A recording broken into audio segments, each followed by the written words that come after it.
Spin it, let's begin it, bear and grin it. When you're in it, you can win it in a minute. When you spin it, spin it, spin it. Dum, dum, dum. Let's spin it. Dum, dum, dum. Tailspin. And that's all you get. Welcome back to my unscripted look back at the original shows that were part of the Disney Afternoon. This is the last installment in this series. If you want to hear me talk about other classic cartoons from the 80s and 90s in an unscripted, extemporaneous fashion, please let me know at E-Rant@inbox.com. All right, let's get into this. So last time I did one of these, we talked about how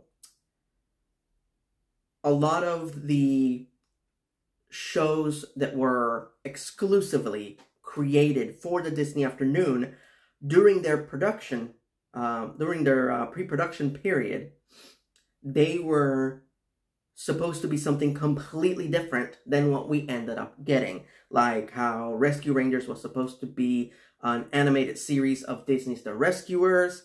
Darkwing Duck was originally supposed to be a spy show, Double O Duck. Gargoyles was supposed to be basically gummy bears, but in modern times. And I mentioned in the last video how Talespin had the exact same situation. It was supposed to be something completely different than what we ended up getting. So what was it originally supposed to be? It was supposed to be a spin-off of DuckTales. Hence the title, Talespin, and the name of the main plane in the rain. The main plane, which is called the Sea Duck. Yeah, you know how DuckTales loved their bird puns, which is foul. Anyway, so how did it ended up going from a DuckTales spin-off to this 1940s World War II era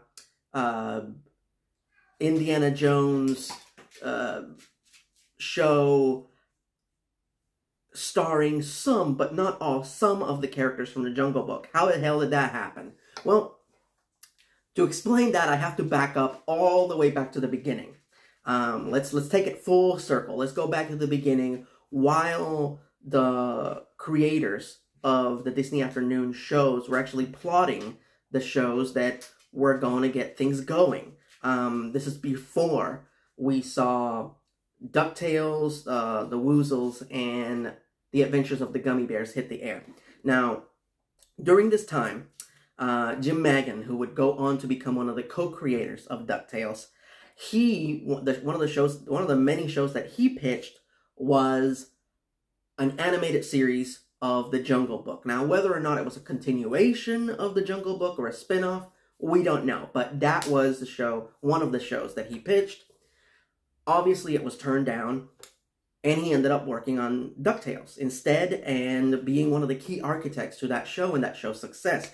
As I said before, during my DuckTales video, DuckTales goes on to be a massive hit. So after DuckTales takes off and the Disney Afternoon is a certainty, all of a sudden, Jim Maggan has a little bit more stroke. He has a little bit more leeway as to what he can create as far as shows for the upcoming Disney Afternoon.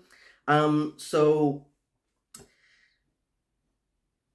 instead of his Jungle Book pitch, he goes with the DuckTales spinoff, Talespin, which was supposed to be about Launchpad McQuack as a cargo pilot in the 1940s,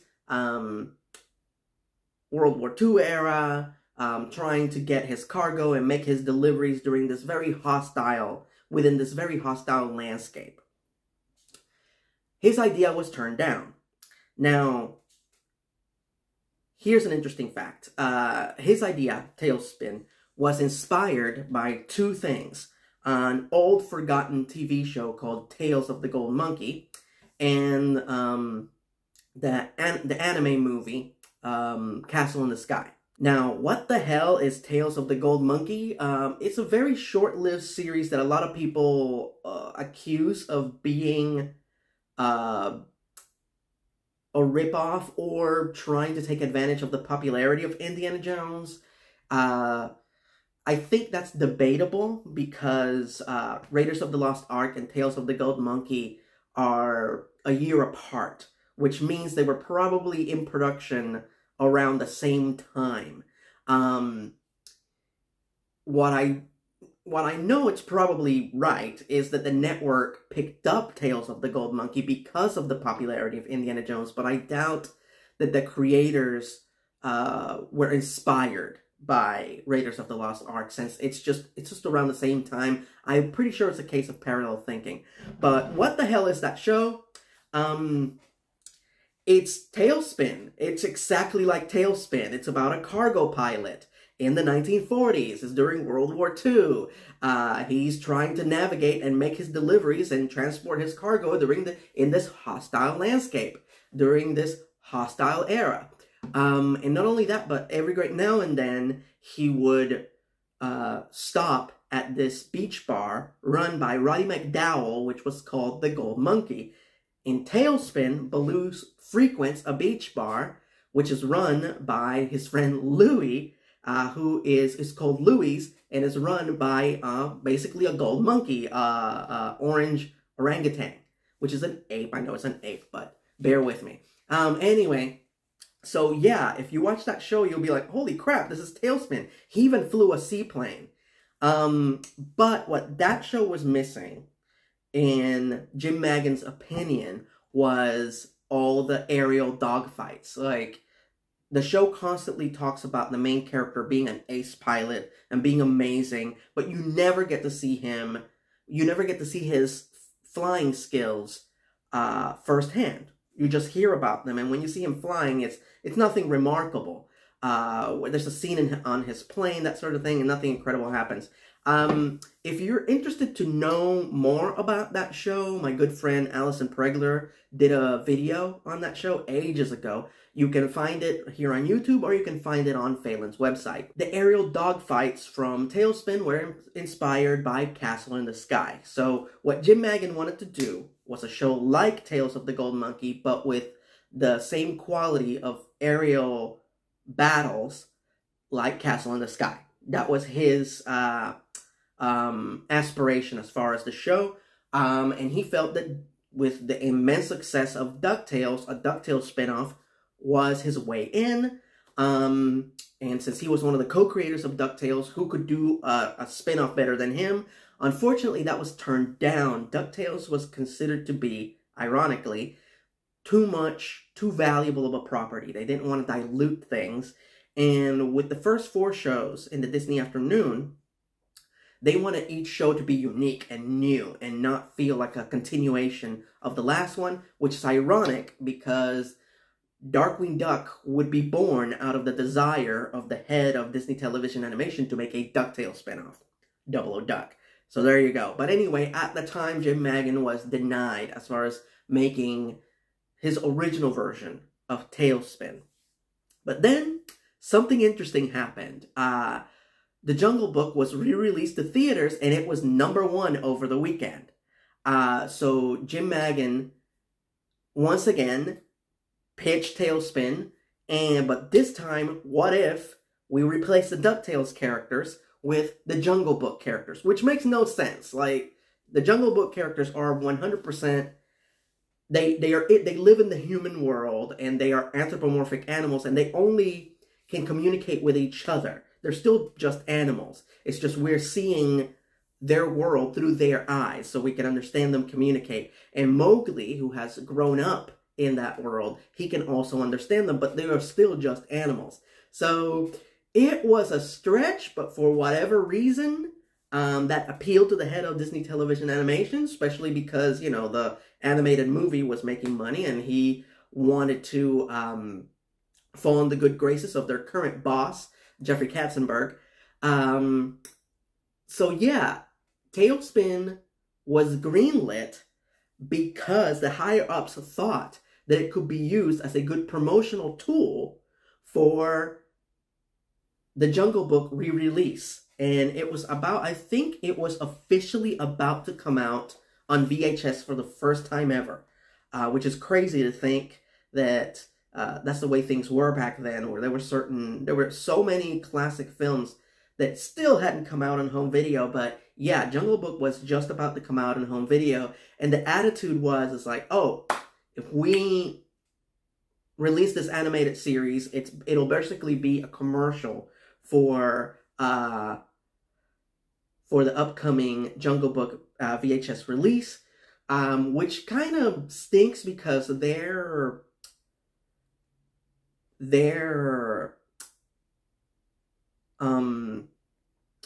mission statement when creating the shows for the Disney Afternoon is that they were not going to be like the animated shows that you would see on the networks that were commercials. But Jim Magin didn't care. He just wanted to he had a passion for this show and what he wanted to do with it. So he did what he needed to do to get it greenlit. And he pitched it as a commercial for this upcoming Disney product, and it worked. So he got Talespin going. So there you go. That's how that craziness came about. So, as I said before in the previous installments of this series, the Disney Afternoon owes a lot to the success of Indiana Jones and how massive of a franchise it was in the 80s. You see it in the treasure hunting aspect in DuckTales. You see it in the fact that in Chip and Dale Rescue Rangers, Chip actually dresses like Indiana Jones. And in this show, even more so, definitely influenced by Indiana Jones, not just Tales of the Gold Monkey, in a lot of aspects, the setting, the style, and so much so that originally one of the main antagonists on the show was supposed to be an analog of the Nazis. They were called the Hausers, I believe, and it was the combating race during this war that was supposed to be ongoing throughout the show. And I believe even Louis was supposed to be a veteran of that war, and he was now retired and running his own business. And basically, Baloo was somebody who was deemed unfit to participate in the war. I can't remember why, but basically he was still an amazing pilot. That's the reason he was originally wanted, but he was deemed unfit, or maybe he was dishonorably discharged. Who knows? Those plans were scrapped, so we will never know.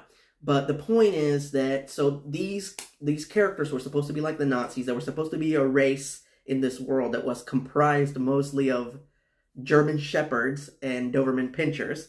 And one of the definite casualties of the war was Rebecca Cunningham's husband.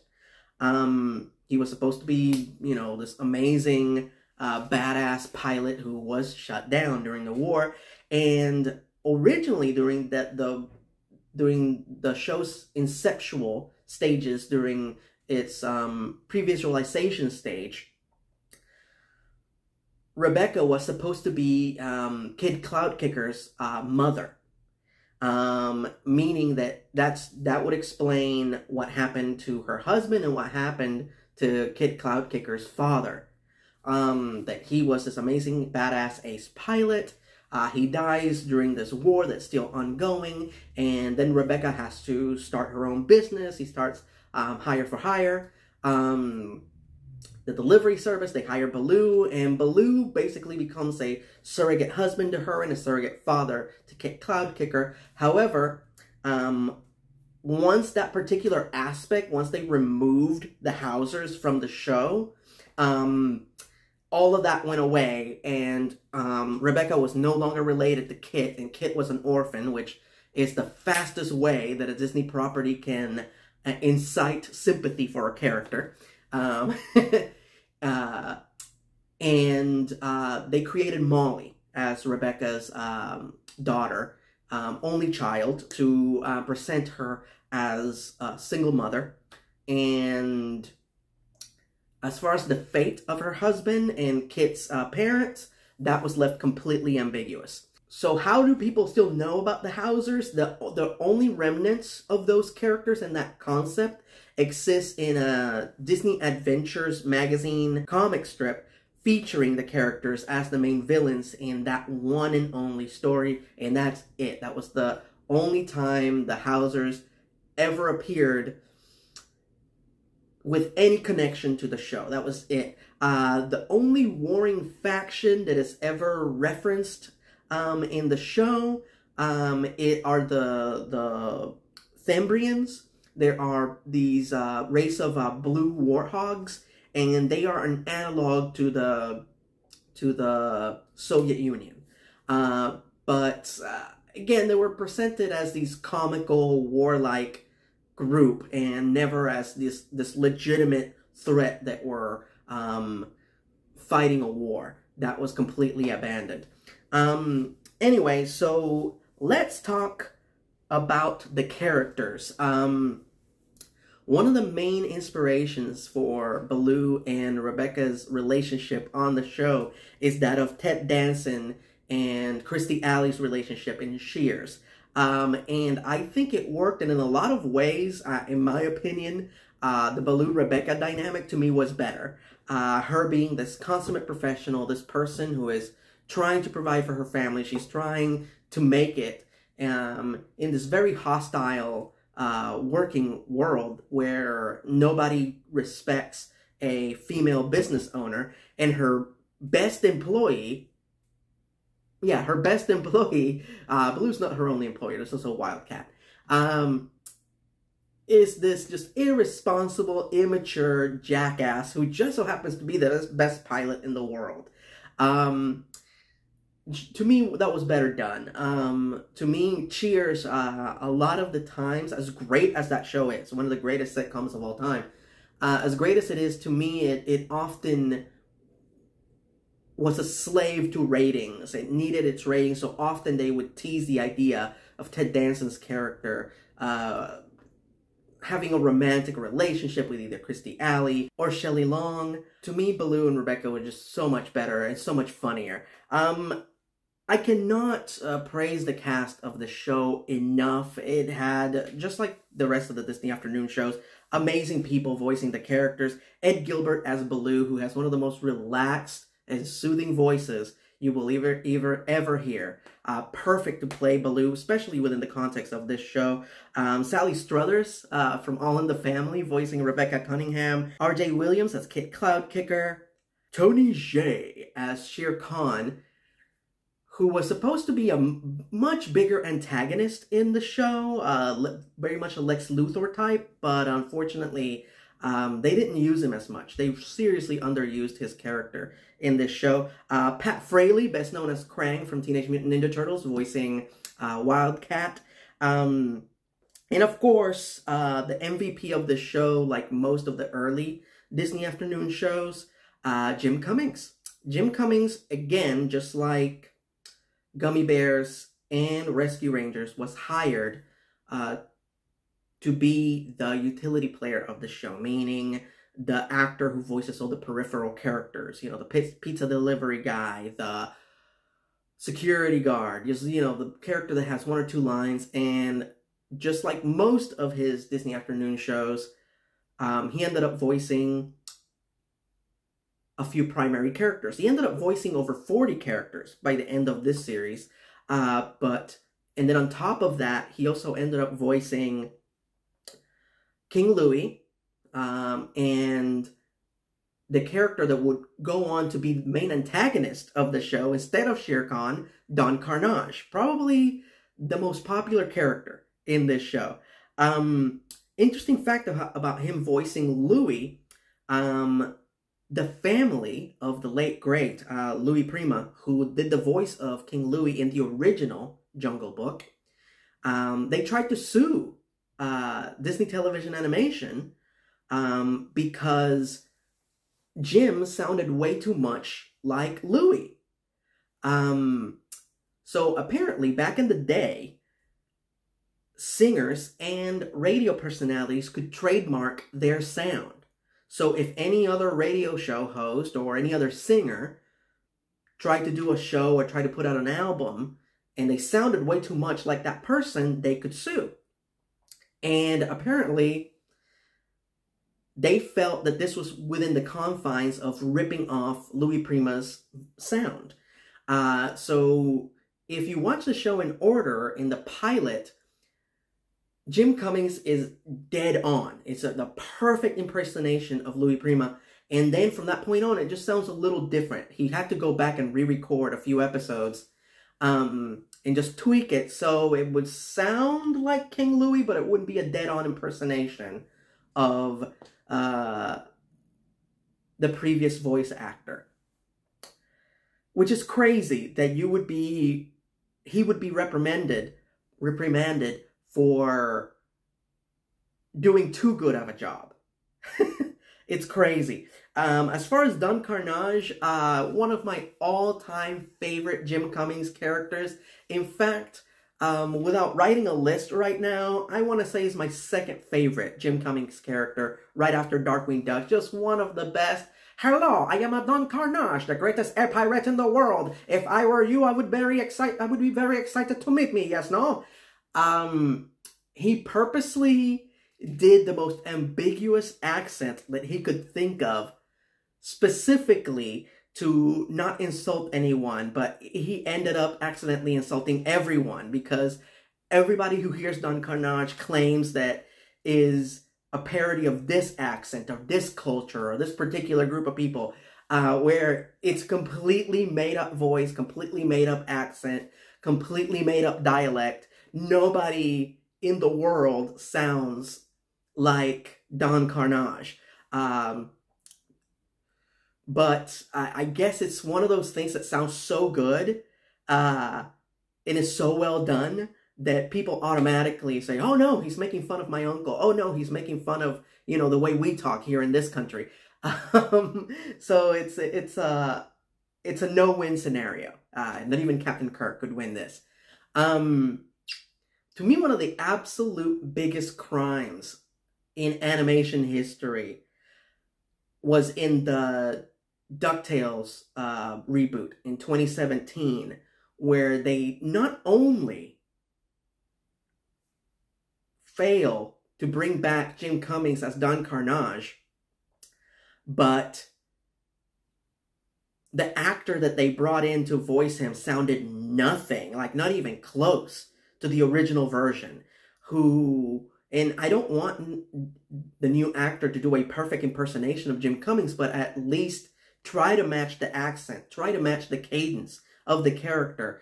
One of the most unique character voices in the history of animation, and they just completely discarded it and let the new actor do his own thing, and it is what it is. But man, that really bothered me personally. Molly Cunningham, the replacement for Rebecca's child, who was originally supposed to be Kit, but Kit became an orphan, and so they gave her a new child, which is Molly. Molly is Webby from DuckTales done right. She's little, and she's cute, and all that, but she's not annoying, and she fits in perfectly in their world. This is a world of adventure and danger, and she's all for it. This little girl is all for it. She is awesome. Her innocence and her naivete, it just feels natural. Doesn't feel forced. And on top of that, just her desire to be a hero, to be Danger Girl, or Danger Woman, I believe is her. Excuse me, she's a grown-up character. Danger Woman. Loved it. And to counterpoint, to balance out my gripes about the 2017 DuckTales reboot, I loved how Molly was presented as as a grown-up. She becomes a stunt woman. I love it. That's awesome. That's exactly who Molly would be, because that's how she was as a child. She was very adventurous, a go-getter. She wouldn't let things get in her way, in spite of being this, innocent little child. Just great job with that character. So, the main question that I always answer in all of these videos is this: does this show still play? Do I recommend it? And the answer is 100% yes. Oh, hell yeah. This show is still amazing. It still works. In fact, it's one of my top 4 Disney afternoon shows that I feel very comfortable recommending. Gummy Bears, Darkwing Duck, Gargoyles, and this one. Talespin. Just excellent, where, you know, doesn't matter how much older you get, it still works. The characters are great, the animation is great, the writing is great. But more importantly, the aerial dogfights are amazing. Like, Jim Maggan achieved exactly what he wanted to achieve with this show, where you forget that Baloo has no weapons on the Sea Dog, no guns, nothing. He wins. He defeats the air pirates by outmaneuvering them, and it's always amazing. It's always well done. I'm always in awe whenever a filmmaker, cuts together a good aerial battle scene, because it's very easy to get lost. So to be able to cut a scene like that, and for you to be able to keep up with all the action and where all the planes are at and where they're going and which direction they're headed, is so impressive. And the fact that this show did it in almost every episode, it blows my mind. Often people accuse this show of being a ripoff of Porco Rosso. Porco Rosso is amazing, amazing anime film. However, it's the other way around. Talespin was one of the influences and inspirations for Porco Rosso, believe it or not. And it was because those aerial sequences were done so freaking well on a TV schedule. It's insane.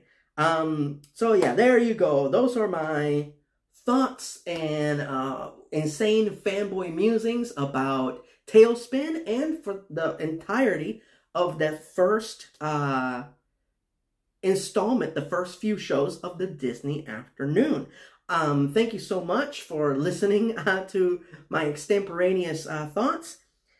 Feel free to voice your opinion in the comment section below. And before I close this out, just a few quick announcements on my Patreon page. Right now, my final E-Rant on The Flash. If you want to hear my final thoughts on the CW's most successful show, but you're not a patron, all you have to do is go to patreon.com/E-Rant and pledge $1. That's it. $1. You're helping me to continue to produce my videos, and in return you get bonus videos. Can't beat that with a wooden stick. And now I will announce, for the first time ever, I will announce what my next honest review will be. And my next honest review will be on Avatar: The Last Airbender. One of my most requested honest reviews of all time, ever since I busted the M. Night Shyamalan movie. People have been begging me for years to do an honest review on the show, and now it is happening. It's going to be my very next honest review after my Clerks honest review. There you go. So thank you so much for your ongoing support and your viewership and your comments and everything, because I could not do what I do without you.